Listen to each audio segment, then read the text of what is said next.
Right, now, let's take you on a little bit of a journey. We recently interviewed Alan Hortwitz of the South African Jews for a Free Palestine for his organization's view on a proposal that was taken by the ANC at their policy conference in June that South Africa would scale down its embassy in Israel to a liaison office. Well, tonight we're asking the chairperson of the South African Zionist Federation, Ben Swartz, for their view. Thank you very much for joining us and welcome to the program. Thank you for having me on your show. So were you disappointed that the ANC thought that Israel deserves a downgrade in diplomatic status? Well, as you say, it's a thought. It is a proposal right now that came out of the policy conference. And this now goes towards the elective conference in December, where a decision will need to be made. Obviously, the question that sits in my mind and the view of the broadest part of the South African Jewish community is this a good thing? Is this the way to go? Is this good for the Palestinians? Is it good for the Israelis? And is it good or bad for South Africa? And these are the considerations that people need to grasp with before taking a decision which opens the door essentially to the concept of a boycott against Israel. This is the foot in through the door to implement a boycott. And the Jewish communities are very much at odds with this idea. So why do you think the ANC would want to boycott Israel?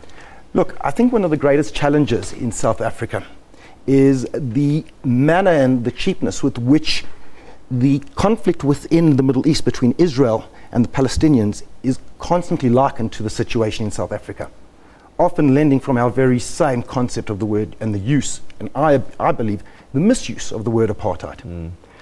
I'll give you an example. If there is a sickness, and in this particular instance, excuse me, if the sickness is the conflict in the Middle East between the Jews and the Palestinians, or Israel and the Palestinians, and you believe that the medicine that you have to apply to that sickness to make it better is the medicine that was used to treat apartheid, then you believe you are going to make that sickness better. The problem is that if it's not apartheid, and it's totally related to a different issue, all right, and that sickness is not a cancer, but it's a malaria, and you're trying to treat it for a cancer, unfortunately, you're going to make that body a lot sicker. And this idea of applying these rules that apply to South Africa against Israel is what South Africa is trying to do. Let's take some simple things. In South Africa, if you were black, your movement was restricted, and you had to get a special pass to go to certain areas at certain times. Doesn't that happen in Israel? I think you have to separate, between the challenges and the security challenges that exist within the West Bank, which is a territory that's currently occupied and militarily controlled by Israel, okay, and the area within the Green Line, which is sovereign Israel. Now, the challenge that lies in this problem is that for the last 40, 50 years, everyone's been seeking a resolution to how to create a solution whereby the Jews have their sovereignty and the Palestinians have their sovereignty. And what is happening is there's this constant deadlock. Now, this deadlock is bad for everyone. At the end of the day, it's bad for the Palestinians and it's bad for the Israelis. But the solution lies is in creating a compromise solution where both states have a safe and secure state. But you can understand that, you know, if somebody can't visit somebody in another part of Palestine. I think it's too simplistic, that particular view. And I'll use an example. When I traveled to Israel some 2 years back, and I traveled there with 5 leaders of the opposition in South Africa, 5 leaders of the opposition party, and they had a meeting with the parliamentary representatives of the Arab Israelis.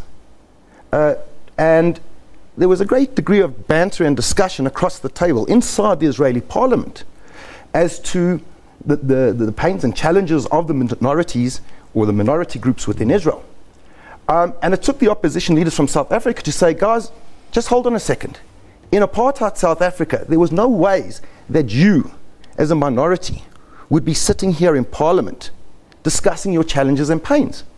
And they said to them, this is an opportunity for you to engage in the processes, to build the processes and to make a difference and to build a society where you feel that you aren't being fully done right by. Right. Every society, every minority group around the world has their challenges. Why are you running out of friends slowly?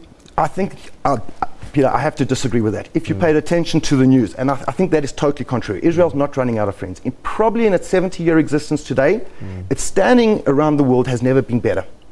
Just 2 weeks ago, Narendra Modi, the Prime Minister of the largest democracy in the world, of India, traveled to Israel as a full-fledged leader of the largest democracy in the world, of 1.2 billion people.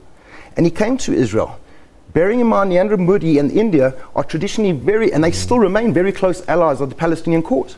But they realize that if they want to talk to Israel and engage with Israel, they need to get closer to them. Because what is going on is no one is hearing Israel's pains and challenges. Israel says, for us, it's an issue of our security and our right to exist in safety and security. Well, Palestine also has a right to exist, but you're not interested really in a two-state solution, are you? I think I've already said it on the show tonight. I think the solution has to lie in a two-state solution for two people living in safety and security with their sovereignty intact. Does that mean coming out of the occupied territories? I think Israel has proven over the last 70 years, and I throw examples, concrete examples. Israel made peace with Egypt. For that peace agreement, they relinquished the Sinai Desert, which is 3 times the size of Israel today. They returned that piece of land to Israel for that peace treaty. And not only did they relinquish that land, they pulled out all the settlers that were in there. So the idea that Israel doesn't give up land for peace, or the idea that Israel doesn't work with the settler issues to get that peace, is a misnomer. So it's not true. Why are they still occupied territories? Because every time they've gone into a debate, or not a debate, I beg your pardon, into a negotiation, the negotiations have failed. I don't want to talk here tonight about, well, look what happened yesterday, or look what's happening today, and there are great challenges all over the place. For South Africa to play a constructive role in this process, South Africa needs to get the two parties to start talking to each other. And what is happening at the moment is they're talking right past each other. The Palestinians aren't paying attention to what the Israelis are saying is important to them. And likewise, the Israelis are not paying attention to what the Palestinians are saying. Palestine's the minority partner in any discussion here. Human Rights Watch, respected organization, talks about 50 years of occupation abuses by the Israeli government. How is it that you have so many things written about Israel, particularly around this occupation? 50 years. This is Human Rights Watch. An occupation and a military occupation is never, fortunately, a pretty situation, and everyone needs to get out of it. It's exactly the point that I made to you. The narrative in South Africa is stuck with exactly what you just said to me. Well, 50 years, looking back. We have to start looking forward, and we have to identify what are the issues to bring everyone together to start talking to each other. When the Palestinian world understands that the safety and security of the Jews is or the Israelis is first and foremost, and the Israeli world understands that the Palestinian sovereignty and dignity is first and foremost, and they start hearing each other as opposed to talking past each other all the time. And everyone around them, including South Africa, state guys, listen to each other. Muslim dignity? You've put up metal detectors in front of one of their holy sites, restricting their movement. They feel insulted, but that doesn't seem to resonate with the Israeli government. First of all, just to correct you there, the response to putting up the metal detectors was a very sensitive issue, but it was in direct response to 2 Druze, non-Jewish Israeli soldiers that were murdered at the security points that enter into Al-Sharif, onto the Temple Mount. And Israel wanting, again, now listen to what I'm saying, wanting to ensure safety and security of everyone, put in security measures. Now, that created a conflagration. And yes, if you listen to the president of Egypt today, he said, be sensitive, but we want to be your friends. And that's the kind of leadership we need to hear and see, where leaders in the Arab world stand up and say, you know what, you hurt us, but you know what, we hear you. We understand what's important to you. And when people can start talking towards one another and understanding what's important for them, you can start getting negotiations and solutions. Peace with missiles and war and destruction. That's never going to happen. True. And that seems to be, you use the word defense, security, but in the end, it's actually just conflict. But if there's a status quo that's not moving anywhere, and all you're doing is hunkering down to defend, That's the horrible outcome of that situation. Okay, Zionism is about statehood. Of the Jewish people, yes. 1948, the Palestinians had no choice. Israel was created by the United Nations. They had a meeting and they said, had a choice. Right, this is what we're going to do. Israel is going to happen. And the Palestinians were not given an opportunity. They were given an opportunity. The partition plan voted on by the United Nations at that particular point didn't just recognize the rights of the Jews to a sovereign homeland in Israel. It recognized the rights for the Palestinians to have their own sovereign. Did they say, yes, we agree with this plan? Israel said yes. No, the Palestinians. Israel said yes. The Arab world decided that it was not acceptable to them, and 7 Arab armies, the day after that declaration by the United Nations, attacked the state of Israel with intention of destroying it. The question is the creation of Israel. At the same time, the opportunity was given both to the Palestinians and the Israelis to adopt their own sovereign states. The Israelis accepted. But it wasn't an opportunity, it was an instruction, really. It was an opportunity because the Palestinians didn't accept it. There was a Palestine there already. And then it was never sovereign. It was never sovereign. It was a protectorate that had just come out of the Turkish Empire. And I guess the point I'm trying to make is, if you don't get buy-in, all the parties at the inception of Israel at that point, what's happened since was quite predictable, wouldn't you say?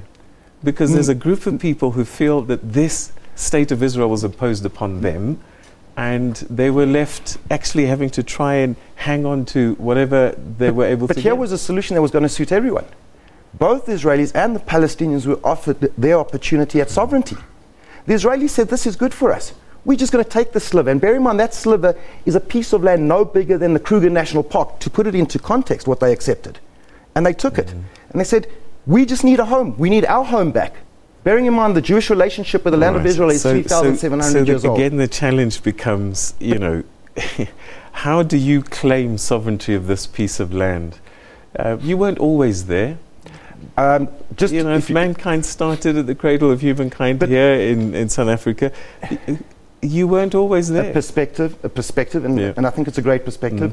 Jewish sovereignty in the land of Israel, sovereignty, existed for over 1,000 years between the year 1,200 to about 1,001. So it's about 1,300 years. The Jews were sovereign. They had 2 sovereign republics in those periods. For 1,300 years, the Jews were sovereign within that land.